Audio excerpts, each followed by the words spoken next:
அளவற்ற அருளாளனும் நிகரில்லா பேரன்புடையவனுமான எல்லாம் வல்ல ஹக் ஜல்ல சுபஹானஹு வ தஆலா ஒருவனுக்கு சர்வ புகழும் புகழ்ச்சியும் உரித்தாகட்டுமாக. ஸலவாத்தும் சலாமும் அகிலங்களுக்கெல்லாம் பேரருளாக அல்லாஹ்வினால் அனுப்பி வைக்கப்பட்ட அண்ணல் நபிகள் நாயகம் ரசூலுல்லாஹி ஸல்லல்லாஹு அலைஹி வஸல்லம் அவர்கள் மீதிலும் அவர்களுடைய அருமையான பெற்றோர்கள், தூய்மையான மனைவி மக்கள் மற்றும் அவர்களுடைய தோழர்கள், தாபிஊன்கள், தபஉத் தாபிஈன்கள், வலிமார்கள், ஷுஹதாக்கள், சாலிஹீன்கள் ஆகியோர்கள் மீது என்றென்றும் நன்றி நிலவட்டுமாக. அதேபோன்று இவ்வுலகத்திலும் மறு உலகத்திலும் வாழ்ந்து கொண்டிருக்கின்ற நம்முடைய பெற்றோர்கள், உற்றார் உறவினர்கள், நண்பர்கள் அனைவர்கள் பேரிலும் அல்லாஹுடைய அருளும் அருமை நாயகம் ஸல்லல்லாஹு அலைஹி வஸல்லம் அவர்களுடைய சங்கையான ஷஃபாஅத்தும் கிடைக்க வேண்டும் என்று வேண்டிக் கொண்டவனாக, கடமையான ஜும்ஆ ஃபர்லினை நிறைவேற்றுவதற்காக இங்கு குழுமி இருக்குகின்றவர்களே, அல்லாஹ்வின் நல்லடியார்களே, அல்லாஹு தஆலா அருமை நாயகம் ஸல்லல்லாஹு அலைஹி வஸல்லம் அவர்களினூடாக நாங்கள் இவ்வுலகில் எவ்வாறு வாழ வேண்டும் என்று கட்டளை பிறப்பிக்கப்பட்டிருக்கின்றோமோ அதற்கேற்ற வகையில் வாழ்ந்துவிட்டு மறுவுலகம் நோக்கி பயணிக்க வேண்டும் என்று எனக்கும் உங்களுக்கும் வசியத் என்னும் நல்ல உபதேசம் செய்து கொண்டவனாக, அல்லாஹு தஆலா இந்த உலகுக்கு நாயகம் ரசூலுல்லாஹி ஸல்லல்லாஹு அலைஹி வஸல்லம் அவர்களுக்கு வழங்கிய வேதம் அல் குர்ஆன். அந்த அல் குர்ஆன் என்கின்ற வேதத்தினுடைய முதல் வசனம், அல் குர்ஆனில் இருக்குகின்ற இந்த பூமிக்கு இறக்கப்பட்ட வசனங்களில் முதல் வசனம் என்று நாங்கள் சொல்லுகின்ற பொழுது இக்ரா பிஸ்மி ரப்பிக்கல்லதீ ஹலக் என்று ஆரம்பிக்குகின்ற சூரத்துல் அலக் என்ற அத்தியாயத்தின் முதல் ஓரிரு வசனங்கள் என்று நாங்கள் தெரிந்து வைத்திருக்கின்றோம். அதேபோல நாயகம் ரசூலுல்லாஹி ஸல்லல்லாஹு அலைஹி வஸல்லம் அவர்கள் சொல்ல செவியுற்றதாக நபித்தோழர் உபாதா பின் சாமித் ரலியல்லாஹு அன்ஹு அவர்கள் சொல்லுகின்ற செய்தி, அது திர்மிதி, அபூ தாவூத், முஸ்னத் அஹ்மத் போன்ற நபிமொழி கிரந்தங்களில் பதிவாகி இருக்கும். ஸல்லல்லாஹு அலைஹி வஸல்லம் அவர்கள் சொல்லுவார்கள், இன்ன அவ்வலமா ஹலக்கல்லாஹ், அல்லாஹு தஆலா முதலாக படைத்த ஒன்றென்று சொல்லுகின்ற பொழுது அது அல் கலம், எழுதுகோள் என்று ஸல்லல்லாஹு அலைஹி வஸல்லம் அவர்கள் சொல்லுவார்கள். முதலாக இறங்கிய வசனம் இந்த பூமிக்கு அது இக்ரா என்று ஆரம்பிக்குகின்ற அந்த சொற்றொடருக்கு வாசியுங்கள், படியுங்கள் என்ற கருத்துக்களை எல்லாம் நாங்கள் சொல்லிக்கொள்ள முடியும். அல்லாஹு தஆலா எல்லாவற்றையும் படைப்பதற்கு முன்னர், இது வானம் பூமி மட்டுமல்ல, எந்த ஒரு படைப்பும் படைக்கப்படுவதற்கு முன்னர் முதலாக படைக்கப்பட்டவைகளில் ஒன்றென்று சொல்லப்படுகின்ற அல் கலம், அது எழுதுகோளோடு சம்பந்தப்படுகிறது. அந்த எழுதுகோளுக்கு அவன் சொன்ன முதல் கட்டளை, இறைவனுடைய முதல் கட்டளை, அந்த எழுதுகோளுக்கு நீ எழுது என்ற கட்டளையாக இருக்கின்றது. ஆக இந்த நபிமொழியையும் இந்த அல் குர்ஆன் வசனங்களையும் எடுத்து நாங்கள் பார்க்குகின்ற பொழுது படிப்பு, ஓதல், எழுதுதல், எழுதுகோள் என்ற வஸ்துக்களுக்கு அல்லாஹ் தஆலா முன்னுரிமை கொடுத்திருப்பதை காண முடிகிறது.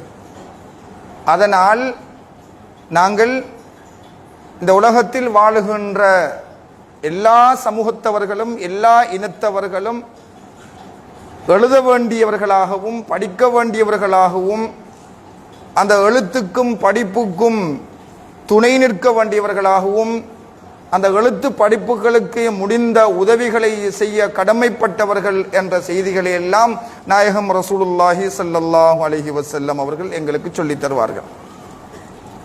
மற்றொரு வசனத்தில் அல்லாஹ் தஆலா நம்மை பார்த்து கேட்பான், குல் ஹல் யஸ்தவில் லதீன யஅலமூன வல்லதீன லா யஅலமூன், படித்தவர்களும் படியாதவர்களும் சமமாகுவார்களா என்று கேட்பான். படித்தவர்களும் படியாதவர்களும் சமமானவர்கள் அல்ல. எனவே நீங்கள் படித்தவர்களாக ஆகிக் கொள்ளுங்கள். மற்றொரு வசனத்தில் அல்லாஹ் தஆலா சொல்லுவான், படித்தவர்களுடைய கல்விமான்களுடைய படித்தரங்களை அல்லாஹ் தஆலா பல படித்தரங்களாக உயர்த்துவதாக சொல்லுவான். யர்ஃப இல்லாஹுல் லதீன ஆமனூ மின்கும் வல்லதீன ஊத்துல் இல்ம தரஜாத். படியுங்கள், ஓதுங்கள், கல்விசாரார் சமூகமாக மாறுங்கள். கல்வியை தேடுவதற்கு நீங்கள் உங்களுடைய கால நேரங்களை ஒதுக்குங்கள். கல்விக்காக படிப்புக்காக செலவு செய்கின்றவர்களுக்கு ஒத்துழைப்பு வழங்குங்கள்.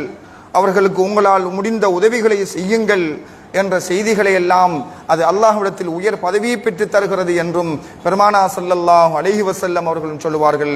அல்லாஹ்வும் அவன் சொல்லுவான். இன்னும் ஒரு நபி மொழியில் நாயகம் ஸல்லல்லாஹு அலைஹி வஸல்லம் அவர்கள் சொல்லுகின்ற பொழுது, பொறாமைப்படக்கூடாது. பொறாமை என்பது நெருப்பு விறகை எரித்து விடுவது போன்று ஒருவருடைய ஈமானை பொறாமை எரித்துவிடும் என்று எச்சரித்த பெருமானா ஸல்லல்லாஹு அலைஹி வஸல்லம் அவர்கள் 2 விடயங்களில் பொறாமை கொள்ளலாம், 2 விடயங்களில் பொறாமை கொள்ள வேண்டும் என்றும் ஆர்வம் ஊட்டுவார்கள்.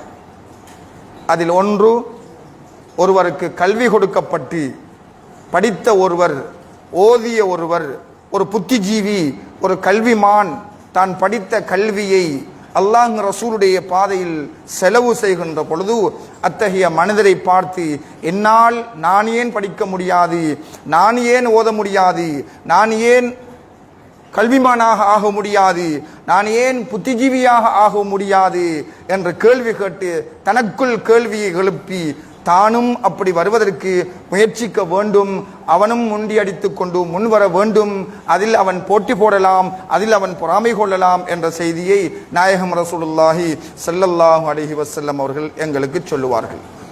எனவே பெரியோர்களே, மாணவர்களே, கல்விக்காக உங்களுடைய காலங்களை செலவு செய்யுங்கள். ஓதுவதில் உங்களுடைய கால நேரங்களை கழியுங்கள்.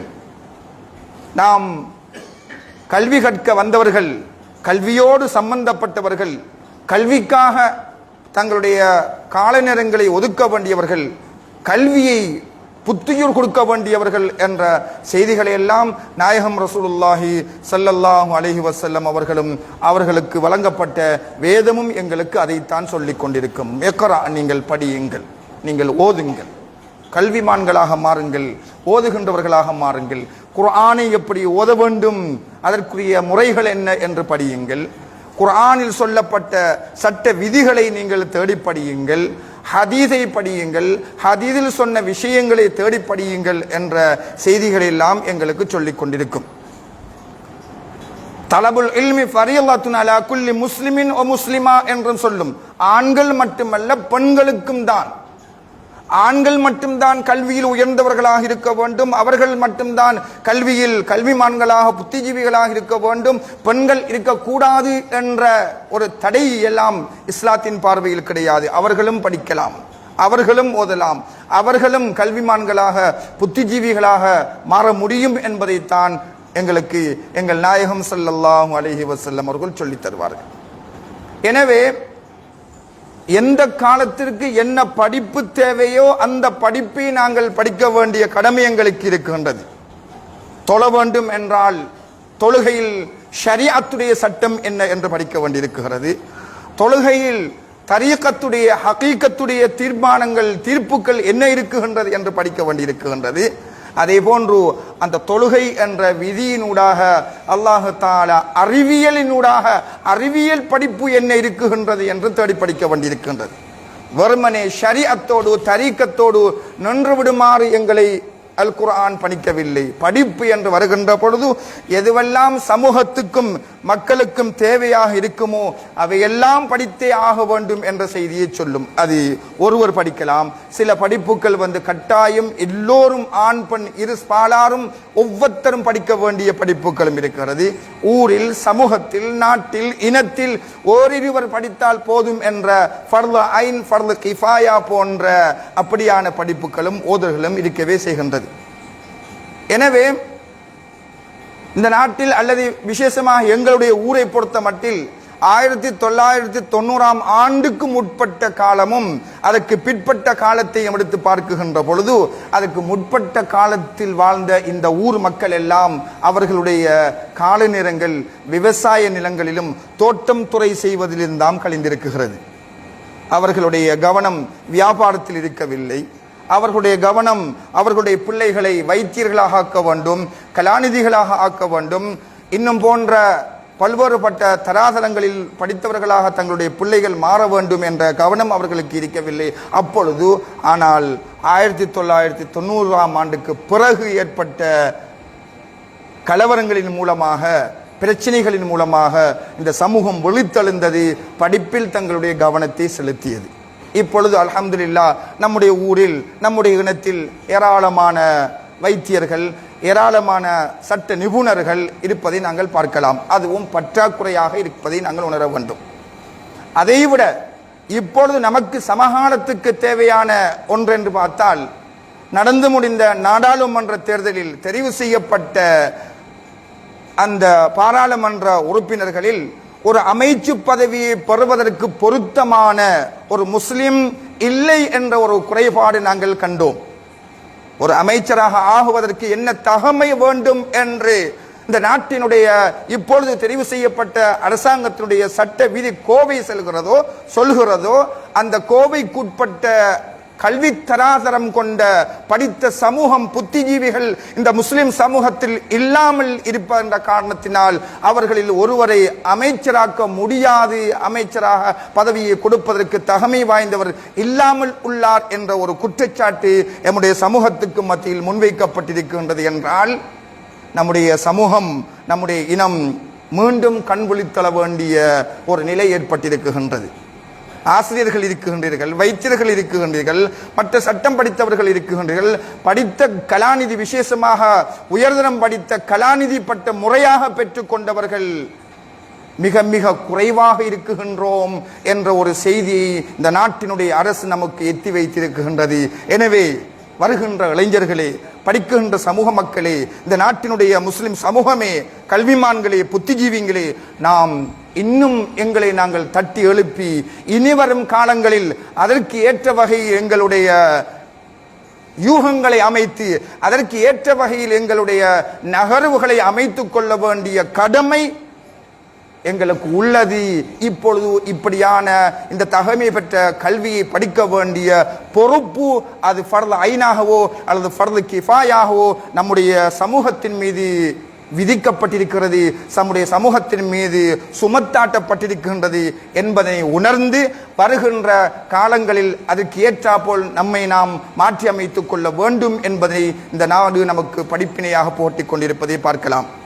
அதே போன்று வியாபாரம் என்று வருகின்ற பொழுது, ஒரு வியாபாரத்தை நாங்கள் மேற்கொள்வதாக இருந்தால், ஒரு கடையை திறப்பதாக இருந்தால், அல்லது ஒரு வங்கியில் நாம் பணத்தை விட்டு முதலீடு செய்வதாக இருந்தால், அல்லது இன்று இந்த ஆன்லைன் என்று சொல்லுகின்ற இந்த வியாபாரத்தில் ஈடுபடுவதாக இருந்தால், அந்த வியாபாரி அவர் வியாபாரத்தை படிக்க வேண்டும்.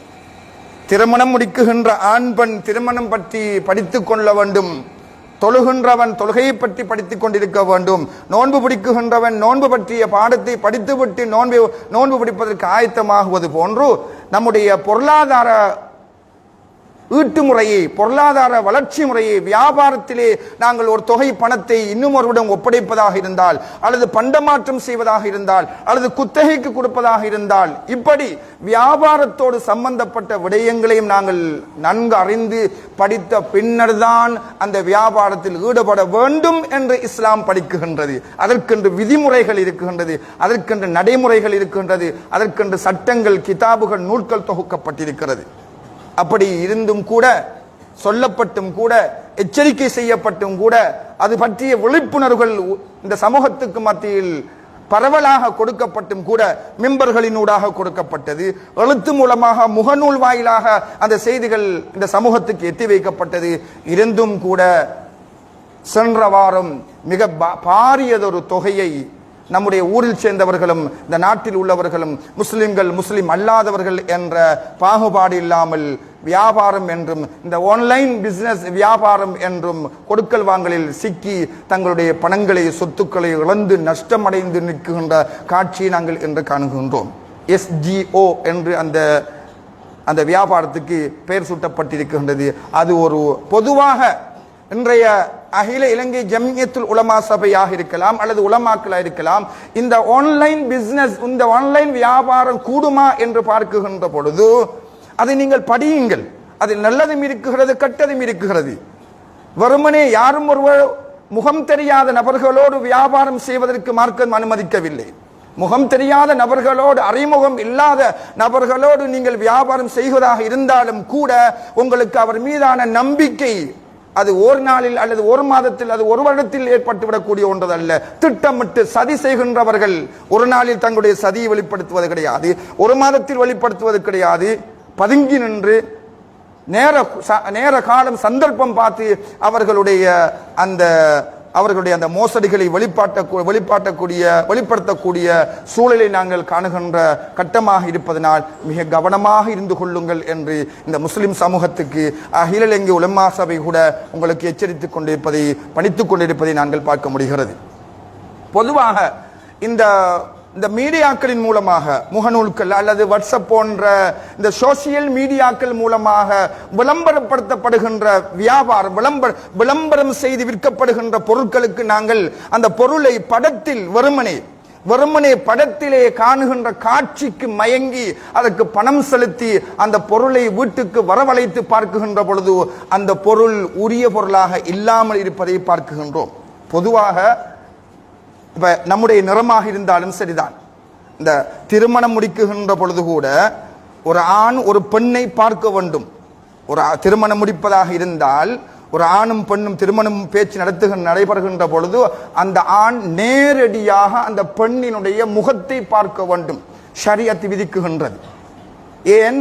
அந்த முகத்திலே அவள் மோசடி செய்வதற்கு வாய்ப்பு உள்ளது என்பதனை பெருமானா ஸல்லல்லாஹு அலைஹி வஸல்லம் அவர்கள் எங்களுக்கு அந்த ஹதீஸின் மூலமாக சுட்டி காட்டுகின்றார்கள். இன்று அப்படி நடக்குகின்றதா இல்லையா? நாங்கள் அவர்களுடைய நிழல் படங்களை, அந்த பெண்ணினுடைய நிழற்படம், போட்டோ என்று சொல்லுகின்ற அந்த படத்தை பார்த்து மயங்கிவிட்டு, அந்த படத்திலே உள்ள நிறத்தை பார்த்து மயங்கிவிட்டு, கல்யாணம் முடித்த பின், திருமணம் முடித்த பின் அந்த பெண் தன்னுடைய முகங்களுக்கு பூசுகின்ற நிறங்கள், அந்த பெண் அல்லது ஆண் தன்னுடைய முகங்களுக்கு தீட்டுகின்ற அந்த அழகு சாதனங்களை வைத்துத்தான் அந்த பெண் தன்னுடைய அழகை வெளிப்படுத்தி கொண்டிருக்கின்றாள் என்று ஏமாந்து கல்யாணம் முடித்த பின் முகம் கழுவின பிறகுதான், ஆஹா நாங்கள் முடித்தது எவ்வளவு பெரிய ஒரு தில்லுமுள்ளான, எவ்வளவு ஒரு பெரிய மோசடியிலே நாங்கள் மாட்டிக்கொண்டோம் என்று திங்கவும் முடியாது, துப்பவும் முடியாது என்ற நிலையில் வாழ்கின்றவர்களும், கசப்பாக மன சந்தோஷம் இல்லாமல் மன வேதனையோடு வாழ்கின்ற எத்தனைய தம்பதிகளை நாங்கள் கண்கூடாக கூட கண்டு கொண்டிருக்கின்றோம். எனவே அப்படி என்றால் அதுபோலதான் எல்லாமே இப்படித்தான். ஒருவருடைய வெளி வேஷத்தை கண்டு ஏமாந்து விடாதீர்கள் தயவு செய்து. ஆணாக இருக்கலாம், பெண்ணாக இருக்கலாம். ஆணுடைய வெளிவேஷத்தை கண்டு பெண் ஏமாந்து விடவும் கூடாது, பெண்ணுடைய வெளிவேஷத்தை கண்டு ஆண் மயங்கி விடவும் கூடாது. அதிலும் விசேஷமாக இந்த நிழல் படங்கள், போட்டோக்கள், வீடியோவில் காணுகின்ற காட்சிகளை கண்டு மயங்கி ஏமாந்து விட வேண்டாம் என்று எங்களுக்கு மார்க்கம் பணிக்கிறது. எனவே சகோதரர்களே, நாங்கள் படித்த சமூகம், படிக்க வேண்டிய சமூகம், நாங்கள் உணர வேண்டிய சமூகம், நாங்கள் முட்டாள் சமூகம் அல்ல, சிறந்த சமூகம், சிறந்த தலைமைத்துவம் கொண்ட ஒரு சமூகம், சிறந்த படைப்பாளனால் படைக்கப்பட்ட ஒரு சமூகம், சிறந்த தூதரை நாங்கள் நபியாக ஏற்றுக்கொண்ட சமூகம், சிறந்த உலமாக்களை வழிகாட்டிகளாக ஏற்றுக்கொண்ட சமூகம். எனவே எங்களுக்கு வழிகாட்டிகள் எங்களுக்கு தாராளமாக இருக்கின்ற காரணத்தினால் நாங்கள் எது செய்வதாக இருந்தாலும் அதை உரியவர்களிடம் சென்று கேட்டு படித்த பின் அதில் நீங்கள் காலை வைத்து இறங்குங்கள் என்று எங்களுக்கு மார்க்கம் பணித்துக் கொண்டிருக்கின்ற அதே சமயத்தில் நம்முடைய மார்க்கம் வெறுமனே ஆத்மீகத்தோடு சம்பந்தப்பட்டதல்ல, நம்முடைய மார்க்கம் வெறுமனே அரசியலோடு சம்பந்தப்பட்டதல்ல. நம்முடைய மார்க்கம் அறிவியலிலும் ஆழமாக பாதங்களை பதிக்க வேண்டிய ஒரு சமூகம். அறிவியல் என்று பார்க்கின்ற பொழுது விஞ்ஞானம், அது மருத்துவ உலகமாக இருக்கலாம், அல்லது வானவியல் சம்பந்தப்பட்ட விஷயங்களாக இருக்கலாம், அல்லது பூமி சார்ந்த ஆய்வுகளாக இருக்கலாம், அல்லது எந்த கடல் சார்ந்த ஆய்வுகளாக இருக்கலாம். எந்த ஆய்வுகளாக இருந்தாலும் சரிதான். அவை அனைத்தும் என்று எல்லா துறைகளிலும் மேற்கத்தியவர்கள், முஸ்லிம் அல்லாத சமூகங்கள் பாரிய அளவில் முன்னின்று உழைப்பதை காணக்கூடியதாக இருக்கிறது. இவர்களிலே முஸ்லிம்களுடைய விகிதாசாரத்தை பார்க்குகின்ற பொழுது விரல் விட்டு பணியாட்களாக இருக்குகின்ற நிலைமைக்குத்தான் இருக்குகின்றதே தவிர, ஒரு விஞ்ஞானிக்கு துணையாக நிற்குகின்ற, விஞ்ஞானியுடைய உபகரணங்களை எடுத்து கொடுக்குகின்ற ஒரு வேலையாளாக முஸ்லிம் சமூகம் இருக்குகின்றதே தவிர, ஒரு விஞ்ஞானியாக அல்லது ஒரு பெருங்கொண்ட ஆராய்ச்சியாளராக இன்றைய முஸ்லிம் சமூகத்திலே இருக்குகின்ற நபர்கள் இருக்குகின்றார்களா என்றால் அதில் விரல் விட்டு எண்ணக்கூடியவர்களும் இருப்பதாக தெரியவில்லை. ஏன் இஸ்லாமிய சமூகம் ஏன் இப்படி ஒரு பின்னிலைக்கு சென்று கொண்டிருக்கின்றது? குர்ஆன் இது பற்றி பேசவில்லையா? அல்லது அல் ஹதீஸ் அருமை நாயகம் ஸல்லல்லாஹு அலைஹி வஸல்லம் அவர்கள் இது பற்றி பேசவில்லையா? ஏராளம் ஏராளம். குர்ஆனை மையமாக வைத்துத்தான் கண்மணி நாயகம் ஸல்லல்லாஹு அலைஹி வஸல்லம் அவர்களுடைய பொன்மொழிகளையும் குர்ஆனையும் ஹதீஸ்களையும் மையமாக வைத்துத்தான் இன்றைய சந்திர ஆய்வு நடந்து கொண்டிருக்கின்றது, இன்று செவ்வாய் கிரகங்களுடைய ஆய்வு நடந்து கொண்டிருக்கின்றது, இன்றைய ஆழ்கடல் ஆய்வுகள் நடந்து கொண்டிருக்கின்றது, இன்று பூமிக்கடியில் குழிகள் தோண்டப்படுவதாக இருந்தாலும் கூட, பறவைகளை ஆய்வு செய்வதாக இருந்தாலும் சரிதான், மரங்களை ஆய்வு செய்வதாக இருந்தாலும் சரிதான், அது குர்ஆன் ஹதீஸ் என்ன சொல்லுகிறது, இதற்கும் குர்ஆனில் ஹதீஸில் ஆதாரம் இருக்குகிறதா என்று தேட வேண்டியவர்கள் தூங்கிக் கொண்டிருக்கின்றோம். தேடி ஆய்வு செய்து சமூகத்துக்கு சொல்ல வேண்டிய நாங்கள் தேவையற்ற விஷயங்களில் எங்களுடைய கால நேரங்களை செலவு செய்து கொண்டிருக்கின்றோம். இன்றைய பிள்ளைகள் படிக்க அனுப்புகின்றோம் பாடசாலைக்கு அல்லது மதரசாக்களுக்கு. இவர்களுடைய கவனங்கள் எல்லாம் ஒன்று போனில் செல்கிறது, கையடக்க தொலைபேசியை கொடுத்து விடுங்கள், அல்லது அவர்களுடைய கால நேரங்கள் படங்களில் கழிகிறது, அல்லது அவர்களுடைய காலங்கள் தூக்கத்தில் கழிகிறது, அல்லது அவர்களுடைய காலங்கள் அசிங்கமான போதை வஸ்துக்களில் ஈடுபட்டிருப்பதை காணக்கூடியதாக இருக்கிறது. முஸ்லிம் சமூகம் இப்படித்தான் என்று சீரழிந்து கொண்டிருக்கின்றது. இவர்களுடைய இளைஞர்கள், யுவதிகள், சிறுவர்களுடைய திசைகள் எல்லாம் இப்படித்தான் திசை திருப்பப்பட்டு கொண்டிருக்கிற திட்டமிட்ட சதி. நம்முடைய இளைஞர்கள் புரிகின்றார்கள் இல்லை, நம்முடைய யுவதிகள் புரிகின்றார்கள் இல்லை. ஏன் நாங்கள் இந்த நிலைக்கு தள்ளப்பட்டிருக்கின்றோம் என்று உணர்கின்றார்கள் இல்லை. குர்ஆன் சொல்லுகின்ற செய்தியைத்தான் அவர்கள் ஆய்வு செய்து கொண்டிருக்கின்றார்கள். உதாரணத்துக்கு சொல்வதாக இருந்தால், அலி இப்னு அபி தாலிப் ரலியல்லாஹு அன்ஹு நாயகம் ஸல்லல்லாஹு அலைஹி வஸல்லம் அவர்களுடைய மருமகனார், 4வது ஹலீஃபா.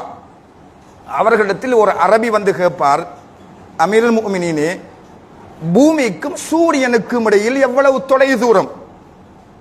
பூமியிலிருந்து சூரியனை சென்றடைவதாக இருந்தால் எவ்வளவு காலம் பயணிக்கலாம், எவ்வளவு தொலை தூரம் என்று கேட்ட பொழுது அவர் ஒரு அரபி. உடனே அவர்கள் இதை பற்றி எல்லாம் எனக்கு சொல்ல முடியாது, இது பற்றி ஆய்வுகள் எல்லாம் எனக்கு தெரியாது என்று சொல்லாமல் அவர்கள் சொல்லுகின்ற ஒரு பதில், அரபு நாட்டு குதிரை ஒன்று தொடர்ச்சியாக இடைவிடாமல் 500 ஆண்டுகள் ஓடிக்கொண்டிருக்குமாக இருந்தால் அது பூமியிலிருந்து சூரியனை சென்றடையும் என்று சொல்வார்கள். பூமியிலிருந்து சூரியனுடைய தொலை தூரம் என்னவென்று கேட்டதற்கு இப்படி ஒரு பதிலை சொன்னதும் அந்த மனிதர் சென்று விடுவார். இது எழுதப்பட்டு, இது சொல்லப்பட்டு இன்று 1400 ஆண்டுகளை கடந்து செல்கிறது. எந்த ஒரு முஸ்லிமும் அல்லது எந்த ஒரு இஸ்லாமிய அறிஞனும் இதற்கு என்ன சம்பந்தம், பூமிக்கும் சூரியனுடைய தொலை தூரத்துக்கும் உள்ள சம்பந்தம் இருக்குமா, அல்லது ஏதோ அவர் கேட்டார் இவர் பதிலளித்தார் என்று ஒரு நேர காலத்தை வீணடித்த ஒரு செயலாக இருக்குமா என்று நாங்கள் அதை தட்டி கழித்து செல்கின்ற பொழுது அதனை மேற்குலகத்தவர்கள், இந்த விஞ்ஞானிகள் என்றும் படித்தவர்கள் என்றும் புத்திஜீவிகள் என்றும் நாங்கள் யாரை இன்று தலைக்கு மேல் வைத்துக் கொண்டு இந்த உலகம் கொண்டாடி கொண்டிருக்கின்றோம், அவர்களுடைய கவனம் இதன் பக்கம் திசை திரும்பியது. இவர் சொன்ன வார்த்தையினுடைய யதார்த்தம் என்ன, ஏன் இப்படி ஒரு வார்த்தையை சொன்னார் என்று அவர்கள் ஆய்வு செய்கிறார்கள். ஒரு குதிரை, அரபு நாட்டு குதிரை, அது இலங்கை நாட்டு குதிரை அல்ல, அரபு நாட்டு குதிரையாக இருக்க வேண்டும், அது 500 ஆண்டுகள் ஓட வேண்டும். அப்படி என்றால் ஒரு மணித்தியாலத்துக்கு அது எவ்வளவு ஓடுகின்றது என்று பார்த்தார்கள். ஒரு மணித்தியாலத்துக்கு அது 22 மைல் என்று கண்டுபிடித்தார்கள். ஒரு மணித்தியாலத்துக்கு அந்த குதிரை 22 மைல் என்ற ஒரு கணிப்பீடு அவர்களுக்கு கிடைத்தது. பிறகு ஒரு நாளுக்கு 24 மணித்தியாலம் எவ்வளவு ஓடுகின்றது என்று பார்த்தார்கள். அது 528 மைலாக அமைந்திருந்தது. இந்த 508 ஒரு நாளுக்கு ஓடுகின்ற அதனுடைய தொலைதூரம் 528 மைல். இந்த 528 மைல் ஒரு மாசத்துக்கு எவ்வளவு ஓடும் என்று பார்த்தார்கள். அது 1,50,76 மைல் ஓடுவதாக அவர்கள் கணக்கீடு செய்தார்கள். அதே போல ஒரு வருஷத்துக்கு எவ்வளவு ஓடுகின்றது என்று பார்த்தார்கள். அது கிட்டத்தட்ட 1,86,912 மைல் ஓடுவதாக கணக்கு கண்டுபிடித்தார்கள். இறுதியாக 5 வருஷங்கள் இப்படி ஒரு குதிரை, அரபு நாட்டு குதிரை ஓடும் என்று இருந்தால் அது எத்தனை மைல் ஓடும் என்று பார்த்த பொழுது அது கிட்டத்தட்ட 9 மில்லியன் சொச்சத்துக்கு மேற்பட்ட மைலை அது கடக்குகின்றது என்று பார்த்துவிட்டு இவர்களுடைய ஆய்வு என்ன சொல்கின்றது என்று பார்த்தார்கள். இப்பொழுது இவர்கள் ஆய்வு செய்ய ஆரம்பிக்கின்றார்கள். சூரியனுக்கும் பூமிக்கும் எவ்வளவு தொலை தூரம் என்று பார்த்த பொழுது 1400 ஆண்டுகளுக்கு முன் சையதுனா அலியுன் கர்ரமல்லாஹு வஜ்ஹஹு அவர்கள் சொன்ன வார்த்தை இன்றைய நவீன அறிவியல் ஆய்வுக்கு ஒத்துப்போவதை அவர்கள் கண்டார்கள். அதனால்தான் இன்றைய அறிவியல் உலகிலே கொடிகட்டி பறக்குகின்ற பல பெரியோர்கள், பல அறிஞர்கள் குர்ஆனுக்கும் ஹதீதுக்கும் இன்றைய அறிவியல் ஆய்வுக்கும் அந்தஸ்து தொடர்பு இருக்குகின்றது என்று சொல்லுவார்கள். அதில் விசேஷமாக வைத்தியர் டிவிஎன் ஃபெர்சாத் என்பவர், இவர் உயிரியல் துறையில் இவரை அறியாதவர் யாரும் இல்லையாம். இவர் உயிரியல் அறிவியல் சம்பந்தமாக 22 புத்தகங்களை எழுதி வெளியிட்டுள்ளார். கனடா நாட்டின் மிக உயரிய விருதான JCP விருதையும் பெற்றுள்ளார். இவர் குர்ஆன் பற்றி சொல்கின்ற செய்தியை பாருங்கள், அல்லது கண்மணி நாயகம் ஸல்லல்லாஹு அலைஹி வஸல்லம் அவருடைய செய்தி பற்றி சொல்கின்ற கருத்தை பாருங்கள். இவர் ஒரு மாற்று மத சகோதரர் சொல்கின்றார், நாயகம் ரசூலுல்லாஹி ஸல்லல்லாஹு அலைஹி வஸல்லம் அவர்கள் சொன்ன அனைத்து கருத்துக்களும் அறிவியலோடு எந்த விதத்திலும் மோதவில்லை என்பதை நினைத்து நான் ஆச்சரியப்படுகின்றேன் என்று சொல்கிறார். அவருக்கு தெய்வீகத்தன்மை இருக்க வேண்டும், அல்லது அவர் சொன்ன குர்ஆன் இறைவனின் வார்த்தைகளாகத்தான் இருக்க வேண்டும் என்பதில் நான் உறுதியாக உள்ளேன் என்ற செய்தியை இந்த உயிரியல் துறை சார்ந்த ஒரு விஞ்ஞானி சொல்கின்ற செய்தி. அதே போன்று கலாநிதி ஜோலி சிம்ஸ் என்ற ஒரு பேர் சொந்தக்காரர், அவர் சொல்லுகின்றார், அறிவியலை நடத்தி செல்வதற்கு குர்ஆனும் ஒரு தூண்டுகோலா இருக்கிறது என்பதனை மறுக்க முண்டியடிப்பது இது போன்ற உண்மைகளை ஸல்லல்லாஹு அலைஹி வஸல்லம் அவர்களுடைய காலத்திலே சொல்லப்பட்டிருக்கிறது என்ற செய்தி அவர் சொல்கிறார். இப்படி ஏராளமான செய்திகளை இங்கே நாங்கள் ஆதாரமாக காட்ட முடிகிறது. எங்களுடைய குர்ஆனும் எங்களுடைய கண்மணி நாயகம் ஸல்லல்லாஹு அலைஹி வஸல்லம் அவர்களும் என்ன செய்திகளை சொன்னார்களோ அந்த செய்திகளின் அடிப்படையில் தான் எங்களுக்கு இந்த அறிவியல் ஆய்வுகள் எல்லாம் இடம்பெற்றுக் கொண்டிருக்கிறது என்பதனை அவர்கள் எங்களுக்கு ஒரு வழிகாட்டியாக சொல்கிறார். நீங்கள் கண்டுபிடியுங்கள், உங்களுக்கு சாதனங்கள் வேண்டும் என்றால் நாங்கள் தருகின்றோம், அதற்கான சேவையில் நீங்கள் இறங்குங்கள் என்ற ஒரு உற்சாகமூட்டலை எங்களுக்கு வழங்கிக் கொண்டிருப்பதை நாங்கள் காணக்கூடியதாக இருக்கின்றது. எனவே அன்பானவர்களே, நாயகம் ஸல்லல்லாஹு அலைஹி வஸல்லம் அவர்களுக்கு வழங்கப்பட்ட அந்த குர்ஆனை ஈமான் கொண்டவர்கள், அவர்களுடைய வார்த்தைகளை நாங்கள் அறிந்தவர்கள், ஈமான் கொண்டவர்கள், எங்களை நாங்கள் வளர்த்து கொள்ள கடமைப்பட்டிருக்கின்றோம். கல்விக்காக கூடுதல் கவனம் செலுத்த வேண்டும். அதிலும் பெரும்பாலும் எல்லோரும் எப்பொழுதும் படிக்கின்ற கல்வி அதைத்தான் எல்லோரும் படிக்க வேண்டும் இல்லை. ஒவ்வொருத்தரும் அந்தந்த காலத்துக்கு என்ன தேவை இருக்கிறதோ அந்த தேவையின் பக்கம் எங்களுடைய கவனங்கள் செலுத்தப்பட்டு என்னுடைய ஊருடைய, என்னுடைய நாட்டுடைய, நம்முடைய சமூகத்துடைய முன்னேற்றத்துக்கு வழிகோலாக நாங்கள் மாறுவதற்கு முயற்சிக்க வேண்டும். வல்லவன் அல்லாஹ் தஆலா நம் அனைவருக்கும் அதற்கு தௌஃபீக் செய்தல் புரிவானாக. யா அல்லாஹ், எங்களையும் எங்களுடைய குழந்தைகளையும் சிறந்த கல்விமான்களாக, புத்திஜீவிகளாக ஆகுவதற்கு நீ தௌஃபீக் செய்தல் புரிவாயாக. இந்த நாட்டில், இந்த எங்களுடைய ஊரில், எங்களுடைய இனத்தில் எது குறைபாடாக இருக்கிறதோ கல்வி சார்ந்த விஷயத்தில் அந்த விடயங்களை கவனத்தில் கொண்டு அதற்கு நாங்கள் முன்னுரிமை கொடுத்து இருக்குகின்ற இடவெளியை நிரப்புகின்ற பாக்கியத்தை எங்கள் எல்லோருக்கும் தந்தல் புரிவாயாக. யா அல்லாஹ், சிறந்த கல்விமான்களாக, புத்திஜீவிகள் உள்ள நிறைந்த சமூகமாயங்களை மாற்றியல் புரிவாயாக. ஆமீன் ஆமீன். வாஹிரு தஅவானா அனில் ஹம்துலில்லாஹி ரப்பில் ஆலமீன்.